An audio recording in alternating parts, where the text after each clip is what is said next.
Ça fait partie de son métier, vous en avez entièrement raison. On va essayer d'avoir Roland Courbis justement sur cette affaire avec l'USMA d'Alger. On l'annonce du côté de l'USMA d'Alger.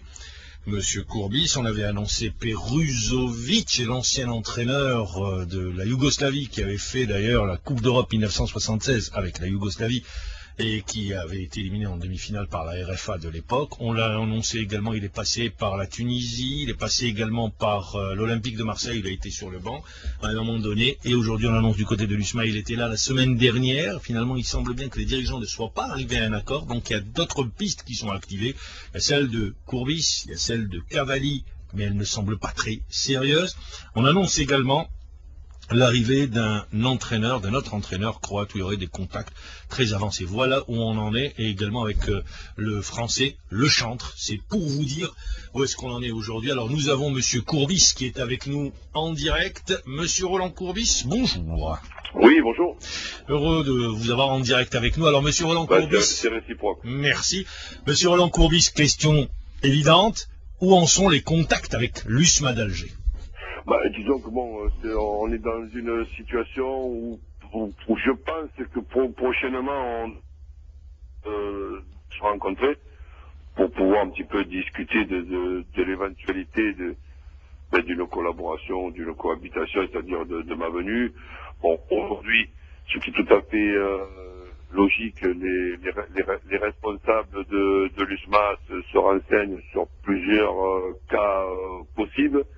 Faut savoir aussi que c'est réciproque. Moi aussi, quand on me contacte ou qu'on me dit qu'on va me contacter, je me renseigne aussi. Donc je suis au courant que ce club-là est un club ambitieux avec des gens très sérieux à leur tête, et que je vais avoir pour vous donner une idée, c'est 3 millions d'euros investis à l'intersaison, 14 joueurs recrutés. Ce qui se fait de mieux au niveau national, avec l'ambition d'aller chercher, de se qualifier à la Champions League et d'aller chercher le titre. Voilà. Écoutez, ça je suis au courant, et donc comme je ne suis pas dans une situation où je suis en train de chercher un salaire pour pouvoir travailler, donc j'ai la possibilité et la chance et le plaisir de pouvoir réfléchir aux possibilités qui me sont données. Par contre, je suis très heureux quand l'on pense à moi. Vous savez que pour un Marseillais, Alger et les Algérois, ce sont les voisins d'en face et les cousins. J'ai passé mon enfance avec beaucoup d'Algériens à mes côtés. J'ai moi-même un gars que j'ai récupéré un petit peu comme une adoption, et qui s'appelle Amine, et qui est un petit peu le frère de mon fils. Et bon, donc vous êtes fortement lié à l'Algérie. Donc vous savez que bon, quand je rencontre un Algérien dans la rue, devinez de quoi on parle. On parle de football, on parle de l'OM, on parle de Zizou, national d'Algérie, on parle de l'USMA, on parle évidemment toujours de football. Alors justement, à quel niveau se situent les contacts? Est-ce que c'est le président de l'USMA d'Alger qui vous a appelé? Ça s'est fait par l'intermédiaire d'un manager ou... Non, voilà, donc j'ai un gars qui est proche des responsables et des deux frères qui dirigent le club, accompagné aussi, je sais très bien, de dirigeants sérieux. Donc cette personne-là est une personne qui m'a, disons, parlé de façon précise de cette possibilité. J'ai répondu avec, je pense, une courtoisie obligatoire et professionnelle. Mais c'est très sympa de penser à moi, et évidemment que je suis d'accord pour rencontrer ces gens, et je dis pourquoi pas d'accepter le challenge. Bon, quand on pense à moi, je suis très fier et très honoré, d'autant plus si c'est un club avec des ambitions qui me donne la possibilité de les aider dans un challenge qui est pas évident, parce que bon, déjà champion d'Algérie, c'est pas évident, et ça serait pour moi un plaisir et un honneur. Et ensuite, sans mettre la charrue avant les bœufs, mettre une équipe compétitive en place pour pouvoir être compétitif en Champions League. Je pense que la possibilité d'être compétitif en Champions League commence dès maintenant. C'est-à-dire, il n'y a pas de temps à perdre pour pouvoir, disons, déjà travailler à former une ossature qui devrait être une ossature redoutable avec un effectif redoutable pour pouvoir justement faire un bon chemin dans cette Champions League. Et quand je dis un bon chemin, sait-on jamais, pourquoi pas ne pas aller chercher le titre, pas aller tout simplement au bout. Donc voilà dans quelle situation je suis. Après, vous en avez parlé avec ceux qui servent de relais entre vous et les dirigeants voilà, du projet donc, sportif. voilà. Après, si un autre entraîneur est choisi je dirais pas à ma place, mais est choisi tout simplement, je saluerai ce choix de la même façon que pendant 2 mois, on m'a appelé pratiquement tous les jours pour me dire que le lendemain, j'allais avoir un rendez-vous avec des personnes très importantes. Ça, c'était au niveau de la sélection algérienne. Et je répondais toujours, oui, ok, pourquoi pas, d'accord, ok.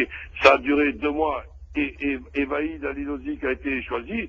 Le choix de Vaïd Alilozic me paraît être un choix judicieux et un très bon choix. Et maintenant, je continue à regarder les résultats de l'équipe d'Algérie avec beaucoup de sympathie et beaucoup d'affection. Donc c'est pour ça que je suis pas dans une situation de m'inquiéter de quoi que ce soit.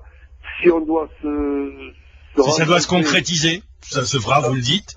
Si ça doit se rencontrer, ça me fera très plaisir. Et quelle que soit l'issue de la rencontre, ma vision d'Alger, de l'USMA et des représentants de l'USMA sera la même, c'est-à-dire que ça m'aura fait plaisir de les rencontrer. Vous êtes attendu à Alger? Vous viendrez à Alger cette semaine? Non, il y a rien qui est... Ah, il n'y a rien encore. J'ai donné à la personne qui s'occupe donc de cette relation mon numéro de passeport. J'ai des obligations professionnelles qui ne m'empêchent pas de faire un aller-retour sur... Rappelons que vous êtes consultant sur une radio également. Voilà, sur... RMC pour ne pas la citer. RMC, BFM TV aussi. Donc j'ai quelques obligations, mais j'ai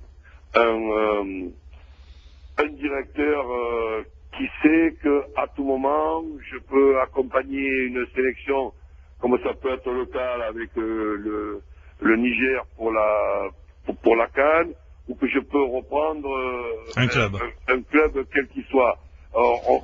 Une petite précision, je trouve que il est totalement différent d'entraîner un club et une sélection et une sélection. Souvent on pense que c'est la même chose. Non.